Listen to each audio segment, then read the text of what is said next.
Quand vous regardez avec du recul, enfin quand vous avez l'âge nécessaire, il y a un certain nombre d'évolutions qui en disent long sur la façon dont nous avons tourné en tant que société, et le traitement que la France réserve à sa littérature est très signifiant. La place qu'occupent les écrivains dans la vie du pays est très symptomatique de ce qui nous arrive. Je n'ai pas besoin de trouver un prétexte pour faire entrer en scène mon ami Gustave, puisqu'il est bouquiniste et que son amour des livres remonte à l'époque où j'ai écrit les premiers des miens. D'ailleurs, c'est pour ça qu'on s'est rencontrés. C'est grâce à moi qu'il a atterri au village. Il a trouvé une maison chez nous. On s'était rencontrés dans une foire du livre à Brive ou à Limoges. Lui, comme ancien homme de gauche, n'avait pas beaucoup d'amitié pour Apostrophe et Bernard Pivot. Il préférait la clique des habitués de Droit de réponse. Pour la jeune génération, je précise que Droit de réponse était une émission où on fumait beaucoup, où on s'invectivait énormément et où tout le monde était plus ou moins de gauche, tandis qu'à Apostrophe, on adorait les académiciens, les historiens du Moyen-Âge, les femmes romancières et les Alexandre Jardin de tout poil, c'est-à-dire glabre.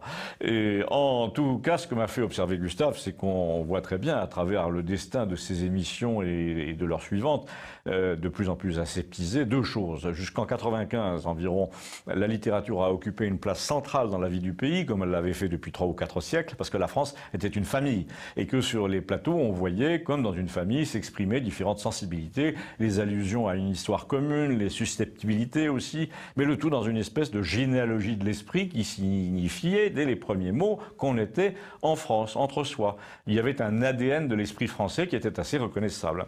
Quand un écrivain étranger du genre Philippe Roth venait à Apostrophe, il était reçu au bout de la table par une véritable famille, donc comme un hôte de passage.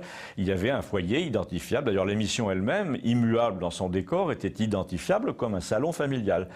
Et la partie invitante, la France, savait très bien qui elle était et elle ne se prosternait pas devant celui qui venait d'arriver. Elle en était simplement curieuse. Et puis peu à peu, on a assisté au phénomène que les commentateurs béni oui-oui ont appelé l'ouverture. Assez de l'entre-soi, ont-ils dit, place aux littératures déjantées californiens, avec traduction dans l'oreillette, fini les déclarations sans filet sur les plateaux de télé trop dangereux, place aux cultures du tiers-monde, et là, curieusement, me dit Gustave, c'est au moment où tu entends parler d'ouverture, d'appel d'air, etc., que le milieu littéraire se referme entièrement sur lui-même et que la littérature cesse de coller à la famille nationale, à la langue nationale, pour devenir un truc à part, un truc d'intello, quoi. Dans les émissions, on commence à commenter non plus les livres dont on parle, c'est-à-dire dont parle le peuple, mais les livres dont ils parlent entre eux, les spécialistes, le milieu littéraire, ce qu'on appelle les élites. Du coup, les gens qui normalement se tenaient au courant des parutions dans les villes de province et qui aimaient bien acheter une nouveauté de temps en temps, un livre qui leur racontait leur propre monde intérieur, en mieux exprimé, eh bien se sont retrouvés désemparés par des livres qui plastiquaient l'imaginaire au nom du mondialisme, du modernisme. Du coup, la lectrice de province qui aimait bien les histoires bien écrites au sujet des secrets de famille, les émois intimes, qui admirait les auteurs, qui leur écrivaient, a cessé de lire autre chose que Mauriac ou d'Ormesson ou Bazin. La famille intellectuelle française, notamment dans le romanesque, l'imaginaire s'est entièrement dispersé. Elle s'est perdue de vue. Dans les histoires, on a trouvé le reflet de la société en train de se déliter, un temps morcelé, des moments romanesques entre abribus et supermarchés, des petites tranches de vie à la con, dit Gustave, je cite, un langage de moins en moins commun, de moins en moins classique, et surtout plus aucune référence culturelle donc à cette fameuse famille, à la terre, aux ancêtres, etc.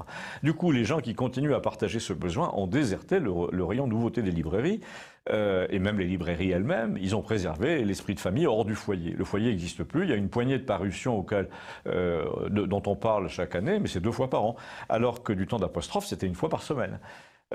Donc alors, de nos jours, me dit-il, la rentrée littéraire, même le Goncourt ou le Féminin, c'est plus tout le monde en parle, c'est certains en parlent entre eux et personne n'écoute. Ils ont réussi le prodige de refermer le milieu littéraire entièrement sur lui-même, tout en parlant aux lecteurs d'ouverture au monde. À présent, d'un côté les gens qui lisent des auteurs qu'on ne leur recommande pas, et de l'autre, des gens qui recommandent des auteurs qu'on ne lit pas. Moi, ça fait bien mes affaires, a-t-il dit. Moi, je vends pas mal de livres qui vous rappellent combien nous étions une famille en 1950, 60 ou 70, mais tu vas voir qu'il y aura bientôt des journalistes pour nous dire que c'est une littérature de l'exclusion. Eh bien, si vous trouvez utile de faire partager Campagnol à votre famille d'esprit, on le retrouve sur YouTube. Merci et à bientôt.